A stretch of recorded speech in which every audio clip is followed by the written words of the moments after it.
as some people would say, on the back burner. Well, hey there, welcome back. The concept of non-local consciousness is really fascinating. When you talk to someone on the phone, you're not really talking to someone on the phone. You're not talking to them. See, I could go through, and I'd probably be thrilled because I'm odd like that, through each and every layer of what's actually happening when you use your voice to then vibrate the membrane of the microphone, which then translates that into electrical signals and blah, blah, blah, blah. But all that stuff that's happening to then produce the same effect in the other person's phone, and they're not talking to you either.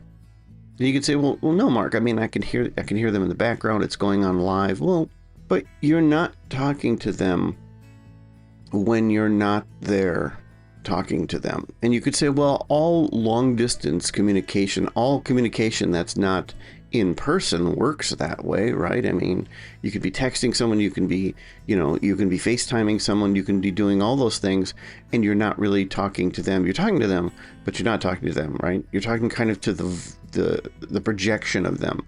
The two of you are talking to a projection of each other. What if that's also what's happening when you're talking to someone in person? See, that's the concept of non-local consciousness. Oh boy, here we go, right? Okay, so let's put that on hold for a second. Have you ever had an issue or problem or something you wanted to solve and you thought, well, I'm just going to sleep on it? Or you thought, okay, I got to stop thinking about this, but I'm still thinking about this. So that's a concept that I think about and utilize a lot. A lot of people who may not be in the creative space, and we've had that argument before where I say pretty much everything's in the creative space, but people who think they're not in the creative space and do a job that seems very direct and linear, they may think they sit down and they focus on ideas and concepts and problem solving, and then they solve the problem. And sometimes it's not that moment, but sometimes it takes days or whatever to work on the finished product. But when they're not thinking about it, they're not thinking about it. At least, that's what they think. There have been a number of projects, rather large ones, or small problems that seem unsolvable that I have put, as some people would say, on the back burner. I say, okay, I'm going to shift this to the back of my head. For lack of a better feeling, it feels like I moved it to the back of my head. And then I go on with my life. But I can kind of feel that it's still there.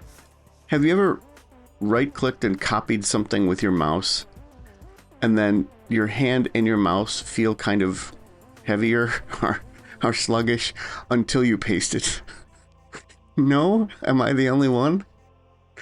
It's that same kind of concept where you have something going on the back burner.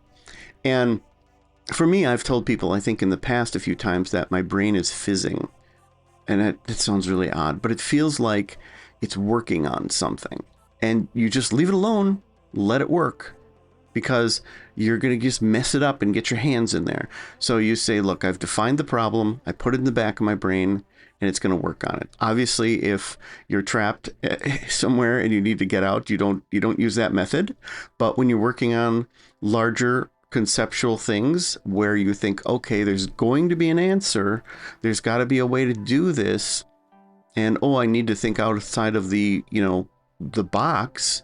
Well, this is the kind of thinking that actually is really helpful, and it's allowed me to do some pretty large things, I would think, conceptually and intellectually. No, that I didn't mean it to sound that way, but you know what I mean. I tell you all this because I think it's an interesting thing to consider, especially if you feel that you've done it, if you've done the mental equivalent of a cut and paste, and you're in the cut part or the copy part. But I also tell it to you because that's sort of how consciousness has been on my mind. It's something I've been thinking about for a long time, and it's something that I don't talk about, and it's something that is sort of on the back burner for me. And when I kind of came across the concept of non-local consciousness, I went, wait a second, this is kind of in line with what I've been thinking. I've been trying to define who I am. And when I say that, I mean it could be who you are, who anyone is, basically, as a conscious sentient person. And this is deep stuff, and it can be for people. There are memes out there that says that, the brain is the only organ that named itself, and I disagree with that. I don't think that's what happened. There are countless science fiction shows and stories in which people transfer the consciousness of one person to another. They just basically copy the contents of the brain to another person. But for those of us who may believe there's more to us than just data, it's missing something. There are those that are even fans of Star Trek and their transporter that feel that the transporter just can't do what it says it does when it beams somebody to a planet, because there's more to a person than what a machine like that could transmit. And creepily, there are people that say that it's sort of a suicide machine, because for it to work properly, it has to destroy you and then recreate you somewhere else. So every time you use it, you're dying. That's another thing to think about.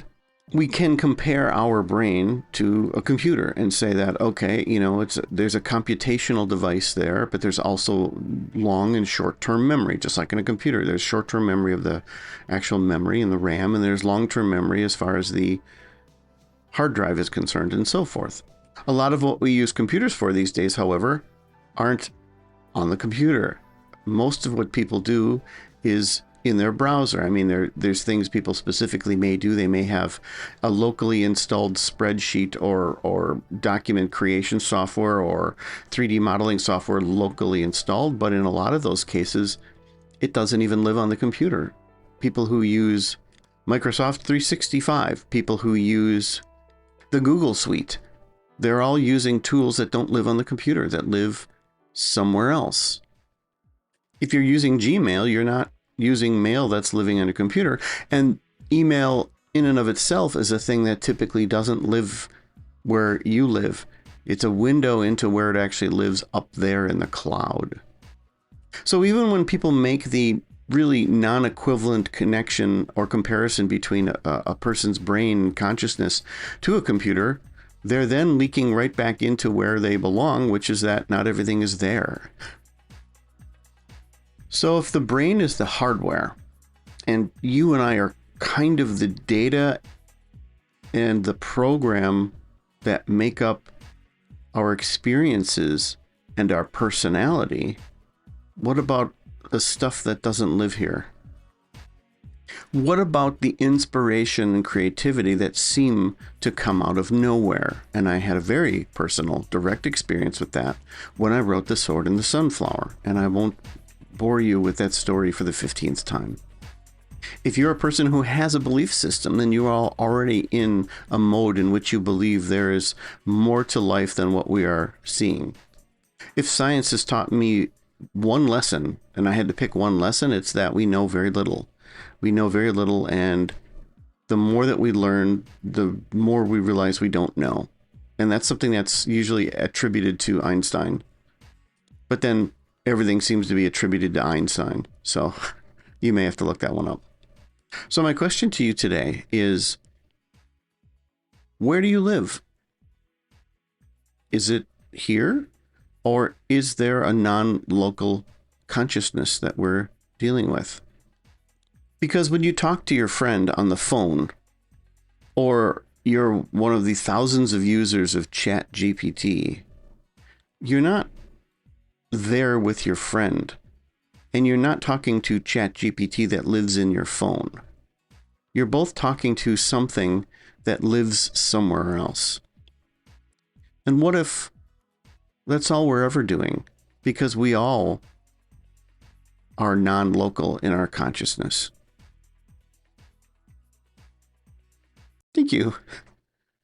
Have a lovely day. And by the way, happy Mother's Day to everyone living in the United States, Brazil, Germany, India, China, and Japan. Those are all the countries that celebrate it on the second Sunday of May. There are many other countries that celebrate it, but it's on a different date. And if you're in Russia, I think you have to wait all the way until November. So take care of yourself, wherever you are.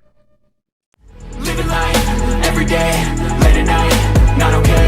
All I want, and I pray, all I need are some better days. I want to announce that my new book, my 10th, is out. It's called Because, the fundamental psychological building blocks that enable you to or prevent you from accomplishing anything, everything, and nothing. Check it out on Amazon. It's only $9.99.